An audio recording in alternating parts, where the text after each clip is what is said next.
was so generous. He came over. He said, "Is there a handout today?" I said, "No handout today, but we will have conversation as well." So, L'Shana Haba B'Yerushalayim. Next year in Jerusalem, it is the trajectory of the Seder, right? From slavery to freedom to redemption. Right? That is the arc, the narrative arc of the Haggadah. And it is the phrase of a new or a renewed age, right? That is, next year in Jerusalem is the redemptive part of that arc. So it was first recorded in the Haggadah, in the Bird's Head Haggadah. It's the oldest surviving Ashkenaz Haggadah. So Donna likes to make that distinction. And it's really a beautifully illuminated manuscript that you've seen pictures of it, even if you didn't recognize it, that's what it was. It's the early 14th century southern Germany. It is a spiritual call. It is a hope. It is our aspiration for next year in Jerusalem. Next year in Jerusalem is a geographic hope to visit. We hope to visit in this year in June, right? Simone, our oldest, is getting married, lives in Tel Aviv. But it is also a spiritual hope. Right? That spiritual hope is caught in the last of the wedding blessings, right? Asher bara sason v'simcha chatan v'chala. Asher bara sason v'simcha chatan v'chala. Ki la rina ditza v'chevda ahava v'achava v'shalom v'reut. Ki la rina ditza v'chevda ahava v'achava v'shalom v'reut.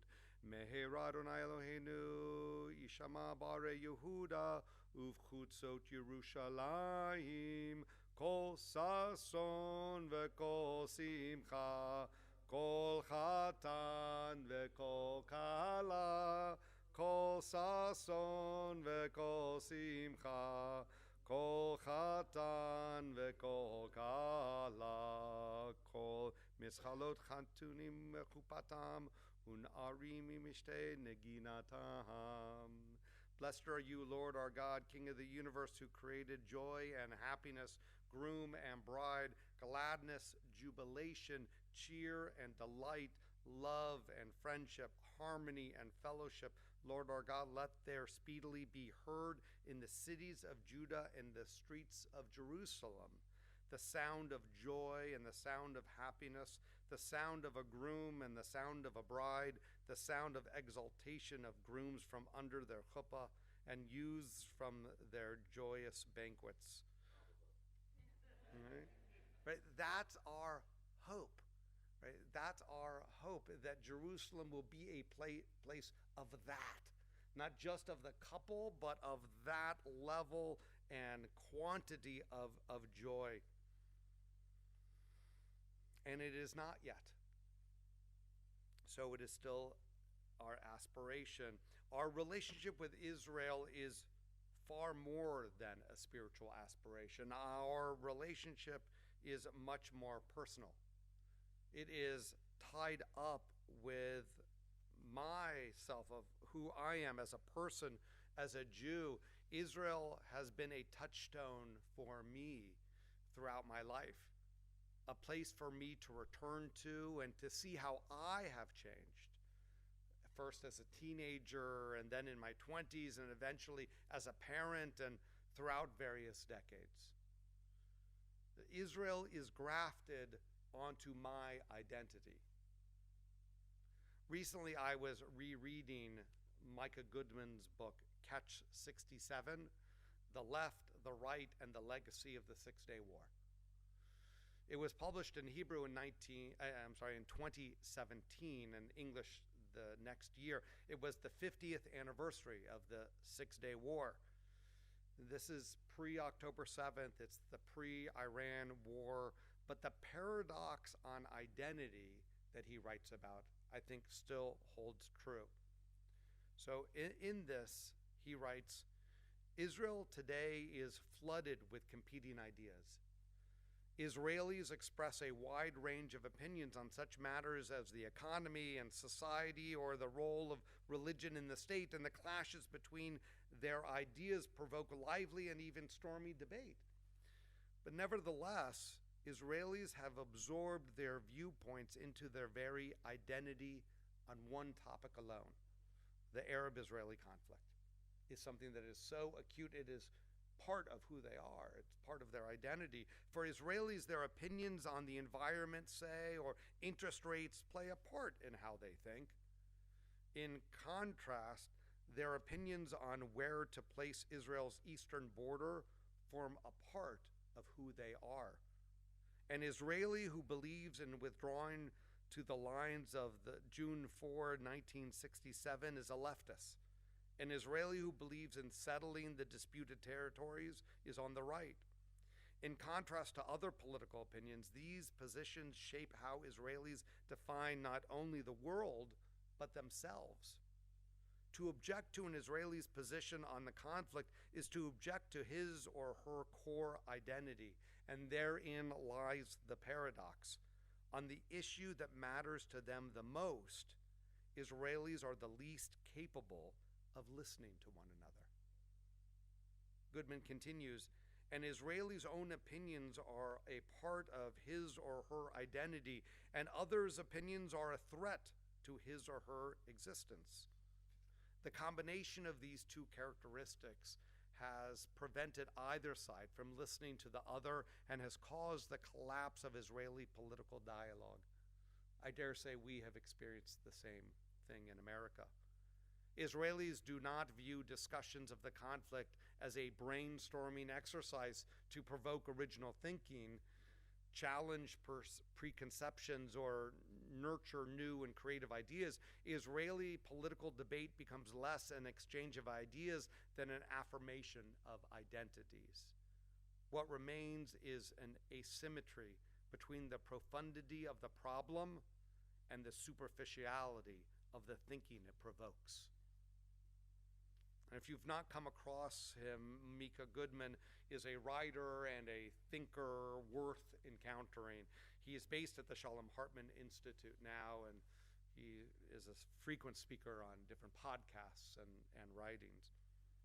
So I appreciate his observation on how much is wrapped up into our identity, because I am filled with profound love of Israel. I have spoken countless times about Ahavat Yisrael, a love of Israel. We have traveled together to Israel many times, and I have a few trips planned for the next year as well, an adult trip, the Sorkin teen trip, a summer family trip for the summer of 2027. I've attended APAC conferences and J Street conferences. I listened to the analysts of AJC events, and one we just hosted a few weeks ago here at Bethel. And within my conception of love is space for concern and loving rebuke. In the Torah, it's called tochacha. In Leviticus 19, it says, thou shalt rebuke thy neighbor. And I've been thinking about how to use the paradigm of the Haggadah, the four children, to help me think about this more deeply. What would the wise child ask in looking at Israel, the Chacham? Or the wicked child, the Rasha? The simple child, the Tam? The one who doesn't know how to ask, She'eno Yodea Lishol. What are the questions weighing on my heart, and how can I give voice to them when, as Goodman points out, so much of my identity is wrapped up in political positions?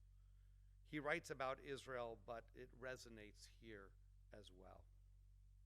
So I want to point out two issues in Israel from the past week that are extremely troubling to me. There are plenty more, but this does not have to do with the war with Iran or October 7th. It has to do with the character of the country itself, I believe. It has to do with the core identity of who the country wants to be. and I'm afraid it is falling away from the ideals of its own Declaration of Independence. And I want to hear from you in this as well. Specifically, I'm focused on two stories. I will share these stories, and I want to hear from you as to what you think the wise child would question or ask, the wicked child's response, the simple child, and the question for one who doesn't even know how to ask. The first is from the Jerusalem Post, reported on March 30th, just last week. The article says, diaspora Jews called on Herzog to advocate for the change with Prime Minister Benjamin Netanyahu and his far-right ministers who have not interceded to stop the violence. Diaspora Jews called on Herzog to advocate for change with Prime Minister. In recent weeks, I have spoken with security and law enforcement representatives, Herzog said, and have demanded that they employ all available means to bring those responsible to justice and to put an end to this unacceptable phenomena, Herzog wrote. Specifically, he's talking about settler violence. He also addressed the impact that settler violence has on diaspora Jews, specifically adding that this kind of violence against innocents further plays into the hands of Israel's detractors, fueling hatred that weakens us as a nation and jeopardizes Jews everywhere. The rise in settler violence has also been acknowledged by the IDF at the highest levels, with Chief of Staff Lieutenant General Eyal Zamir acknowledged the danger it posed even before the uptick following Sherman's death. Anyone who thinks these actions help security is mistaken, he said. They are morally and ethically wrong, and they create extraordinary strategic damage to the IDF's efforts, he said. Anyone who thinks these actions help security is mistaken. They are morally and ethically wrong, and they create extraordinary strategic damage to the IDF's efforts, Zamir said in a statement on March 18th, 2 days before Sherman was killed. It cannot be that during a multi-front war, the IDF is forced to contend with a threatening minority from within, he said, referring to settler extremists. These are rioters who did not represent the settlement movement. On the contrary, they endangered the settlement enterprise, security, stability, and our values as a people and as a state, Zamir said. So how do we understand what is happening here? What do you think the wise child, the simple child, the wicked child, the one that doesn't even know how to ask a question, how do we use that paradigm for entering a reality that is taking place right now? So your thoughts.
So Todd is capturing the full range of, I don't know how to address it. I'm trying to repeat some of what you said. I don't know how to address it because it is undermining Israel's values of why someone would treat someone else like that. B'nai Adam, you said, like why someone would treat another person like that. But it's also undermining Israel's values as we understand it. They're uplifting other sets of values, right? And that, and the last point that you added was that something like this makes it even harder in the American scene to stand up from a moral position when Israelis are treating West Bank Arabs like this. And that even when you're in a progressive community, like your default position, you said, is to be connected in progressive ways, and this is undermining that identity. Jerry.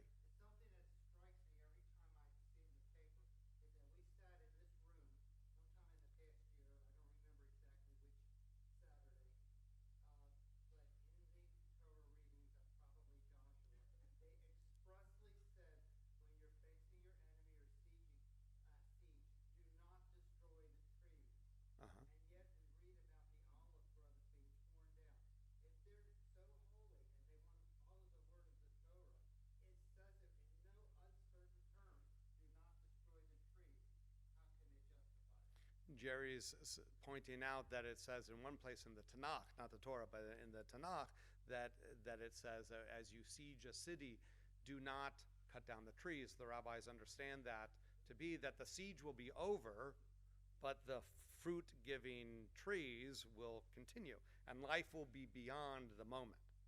And that you're pointing out the paradox of the Israeli settlers cutting down or burning the olive groves of the Palestinians as well. Doug, and then Michael.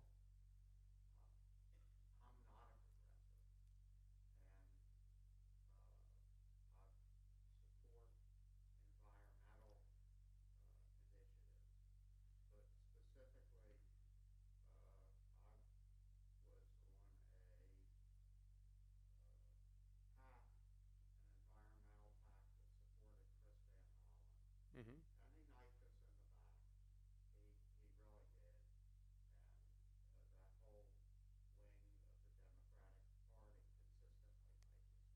Mm-hmm.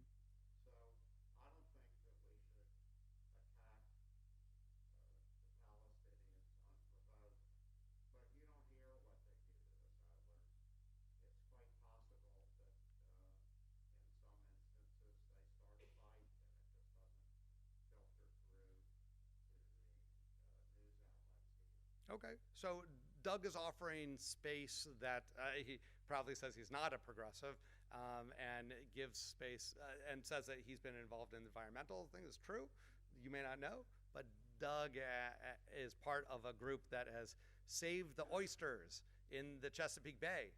Is that right? Yeah, exactly. I know. I just like that. So but it's not to eat them. It's because it's for the good of the ecosystem. But what he gives voice to is that maybe the settlers are not, maybe they were provoked, and we just don't hear about that. So that was your opinion. Yeah, I don't. So that's what you shared. So yeah, Michael.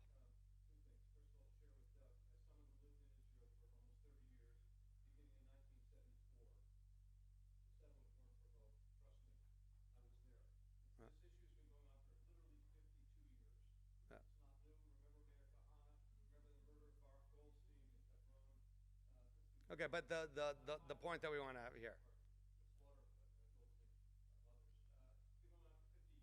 Yep.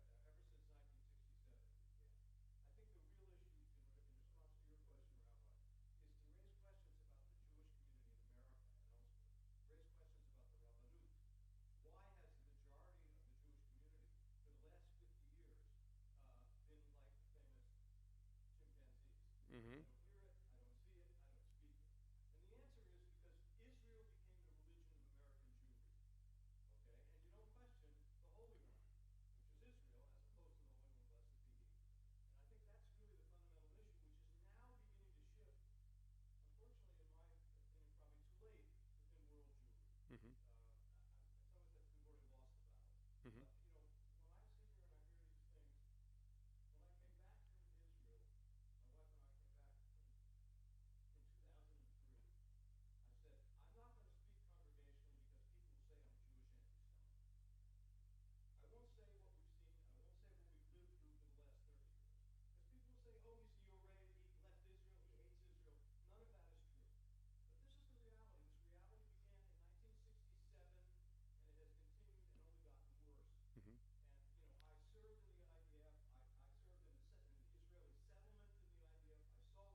So trying to capture some of what Michael said is that one of the things is that this has been an issue that has been decades since 1967, that and American Jews uh, have been most comfortable just to close our eyes from that aspect of Israel, not to see it, not to hear it, to pretend it, because it challenged from the very beginning these set of values. The value proposition has not changed.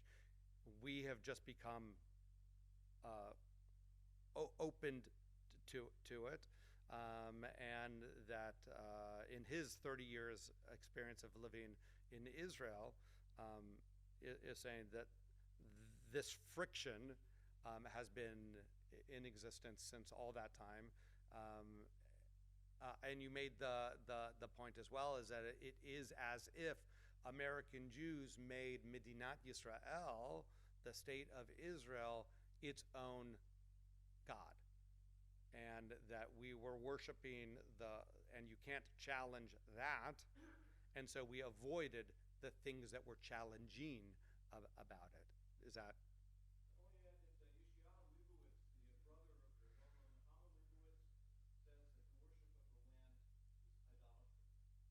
Yeah. Yeah. Yeshahu Libuetz. Yeah. So yeah, and that was a teaching that I shared on the high holidays. Yeah. So Donna, and then over here.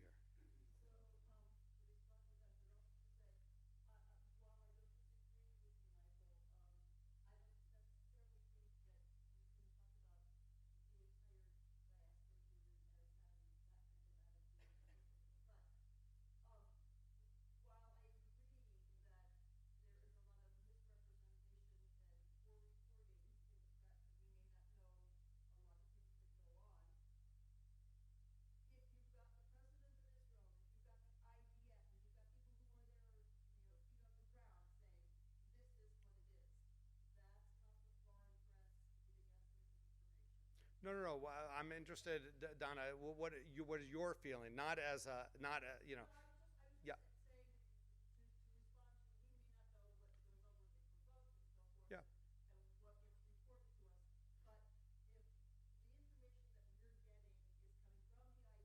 Yeah.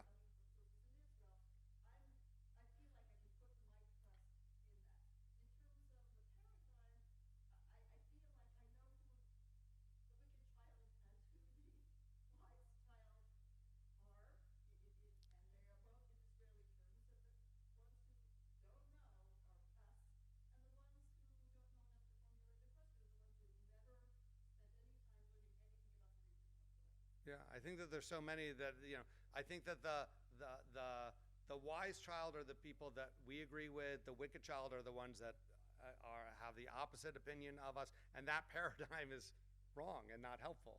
Like I think that I'm going to keep thinking about the children and how we ask these questions. Okay, one, two, three, and then I do have another topic to bring in too. So, or we'll just spend all of our time on this one. So,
we're gonna.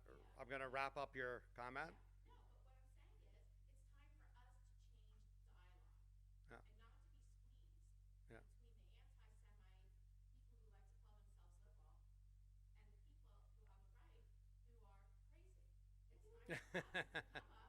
I feel like safe in this little Yeah, in the synagogue and it's little yeah, cuckoo. But I think that what do? We can't be that defiant child, and we can't be the passive child, and we can't be the what's going on child. yeah, We yeah. need to take a stand, child. And I think it's time that we open our mouths louder and wider and start digging To back to to to where to stand up and to belongs. find our voice Yes, in this conversation, exactly. right?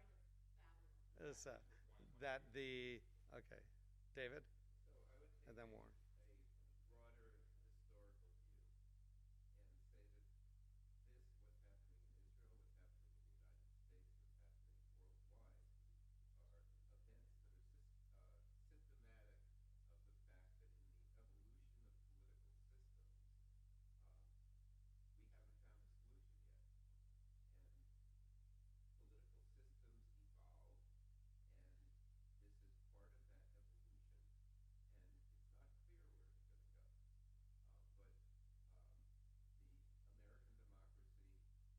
But um, the American democracy is failing. Constitutional democracies, as in Israel and Britain, are failing. And I think there is an ongoing evolution, perhaps through cataclysm, to worse systems before there are better systems. Hmm. But So I these are not the end of evolution. so you ended on the scientific note. That's good. Okay. So, but the right, but the point to capture a point of to zoom out, which is a way, though I'll kind of nudge back of saying that it excuses the identity challenge, but to understand that fail systems evolve and they strengthen and they weaken and we haven't found the solution to it. That is all very true, right? So that globally, the democracy, constitutional democracy, is fragile now. Is failing. You said. Um, I agree with all of that, and I'm interested in the challenge to our identity. That part. So it's a yes. This is yes and.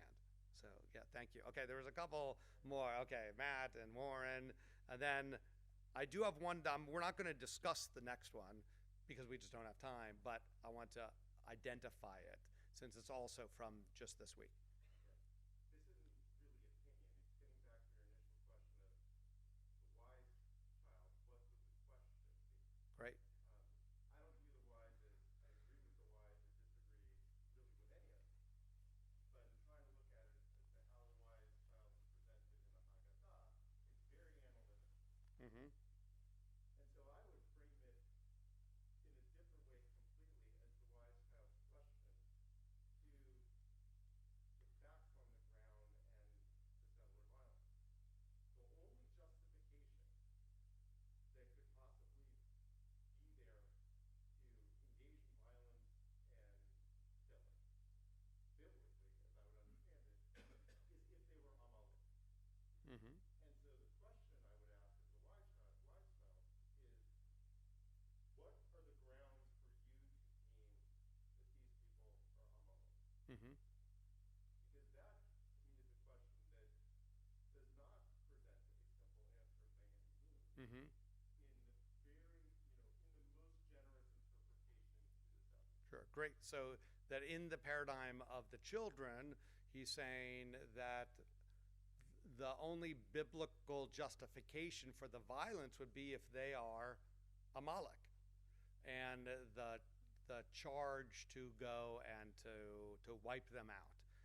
And so the wise child would ask, like, basically would dig into that. Tell me about your justification. How do you see it like that? Is that what you're leaning towards? And yeah, The quick follow-on is the concept of the rodef, the pursuer. right, Right? And the moment the rodef stops pursuing, you're not allowed to be violent. right, Right? And so right. Okay, Warren and Carl. I just could take, I Okay, wow. Oh, very un-Jewish. Very un-Jewish. Carl? I would say, and I don't know if you've seen this splitting hairs, but I think it plays into the hands of the critics of Israel, the people who hate Israel, and not the people who want to see dead Jews, to say that all settlers are the same and that they all engage in the same process of violence, and that this is a limited group of several hundred people that most Hasidus who have been engaged in this type of wanton political violence and spiritual violence against their neighbors. And when all settlers are painted in that way, there are settler leadership who have condemned these actions and done it very forcefully. And those same people are not elevated in both domestic and foreign press, which then reinforces this idea that political violence by settlers and by Israelis is equivalent to the same thing as Hamas, it's the same thing as Hezbollah, it's the same thing as Palestinian Islamic Jihad, and all of those then just get grouped together, and there's no nuance there that allows for historical context. So that's Russia. The simple child, I think, are a lot of people in my generation who have lost the ability to, and maybe it's about conservative Judaism, Reform Judaism, and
then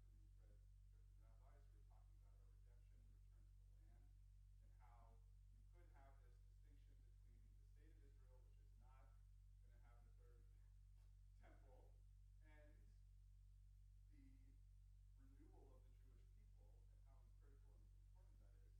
That spiritual core doesn't exist in so many, and as I'm sure a lot of you have seen, people my age and younger have just shed it, and now they've become apathetic or actively anti-Zionist and anti-Israel, and it's sad. It kills people. But I think the one who doesn't know how to ask are the people who just they don't care, and it plays into that hand, which then reinforces the same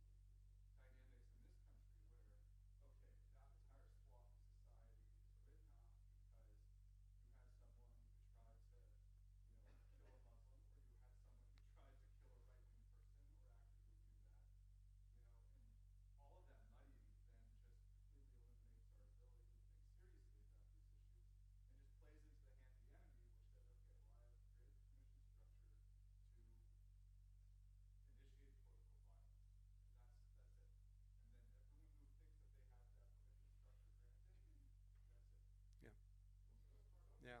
Great. Yishkoch. I don't think I can capture the insights that you shared and the emotion behind it, but I want to thank you for doing that. What you said very much resonates with me, and that the child that doesn't know how to ask is pervasive, right? That it does not have the context for engaging, and that's not permission to not engage, right? That means that, and that's not an excuse, right? The child that doesn't know how to ask is as much in the mix of the four children as anyone else. He's not written out, and I think we would like to, right? We look at people and they say, well, if they're the child that doesn't know how to ask, like we other them, we set them aside, we marginalize them. But I think the Haggadah says, no, they sit at our table just like everyone else. And that's important for the Jewish community to recognize, that how do we embrace all the types of Jews and all the types of people that want to be involved in Israel? Because if all we're doing is narrowing and narrowing and narrowing, we're going to be a very, very, very small people.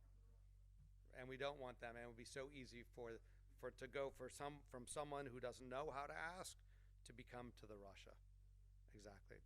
So I want to identify one other issue, but we're not going to. And Elliot, I see your hand, but I'm conscious of time as well, because this is also a critically important topic that breaks my heart. It is not about the external wars that are taking place. It is about who Israel is in its own character, and therefore, at least my identity. This week, this is from Haaretz on April 1. And unfortunately, it's not an April Fool's joke. The Israel Knesset passed a law on Monday requiring Israel's military courts in the occupied West Bank to apply the death penalty to Palestinians convicted of deadly acts of terrorism. The law also authorizes civilian courts to apply the death penalty for terrorism charges throughout the country. It is drafted in such a way, according to Haaretz, it's drafted in such a way as to all but guarantee it will never be used against Jews. Right? It's like, who are we becoming? Who are we becoming? And we can't close our eyes to this. And all of that is said with a love of Israel.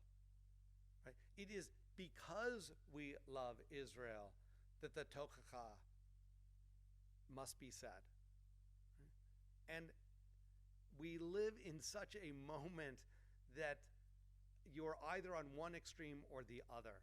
But that's not what I'm talking about. I've said this on the high holidays. Jackie gave voice to it today. It is, where is the voice of saying we are in the middle, not the political middle, but we that love Israel and see that wrongs are being done are going to engage in some way to get the country back on the right path. Now, most directly, it has to be Israelis themselves. They are the ones that vote. They are the ones that do. So I always tell people, go onto the Knesset website.